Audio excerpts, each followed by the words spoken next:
Hey, I'm glad to see you've chosen to join us again for this week's Renew Your Mind moment.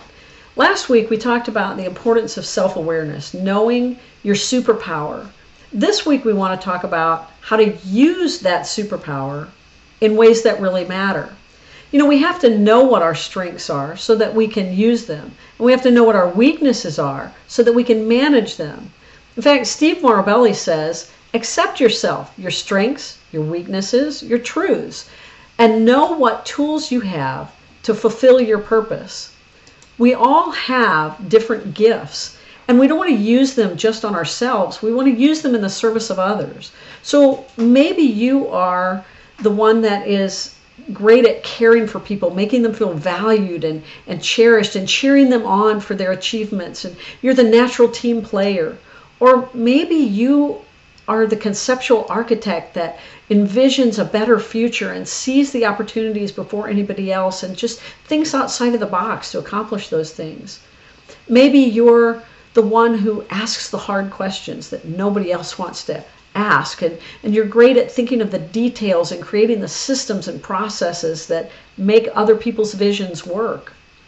Maybe you're the one that connects people to other people, and your stories and your messages inspire others to do more. Maybe you are the strategic thinker who can powerfully communicate a compelling vision of the future. Whatever your strengths are, we don't want to use them only to get ourselves up to a higher level, but to help others to live their dream. That's really our purpose in life, is not for our selfish ambitions, but to help others. To be a leader worth following, we leverage our gifts and our strengths in the service of others, fighting for the highest possible good of those we lead and those that we hope and want to be able to serve. We fulfill our purpose by helping others. So think this week, what are the things that I am good at, that I naturally bring to the table at my best? And how can I use that to help someone else find their passion, live their dream, live up to their potential? So that I don't take my gifts and just take it to the grave with me, but I've passed those things along to somebody else and had an impact on the world around me in meaningful ways. We only have one life to live, so let's spend it leveraging our gifts and our talents and abilities and our superpowers in the service of those around us. You know, God has gifted each one of us with special abilities, and He created us and equipped us with those abilities to fulfill His purpose. One of His major purposes is that we use our giftedness in the service of others.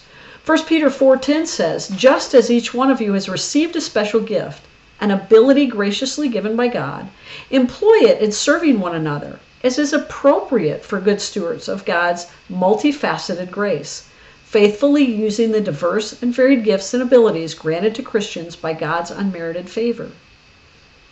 God designed us with abilities and expects us to use those in the service of those around us. So as you're going through your week this week, think about, what are my gifts? How can I use those in the service of those around me, in doing something that really matters? If you liked this video, click like and subscribe to my channel. Then contact me to schedule your free growth plan. One more thing you can do is get on my website and find even more ways that you can become a leader worth following.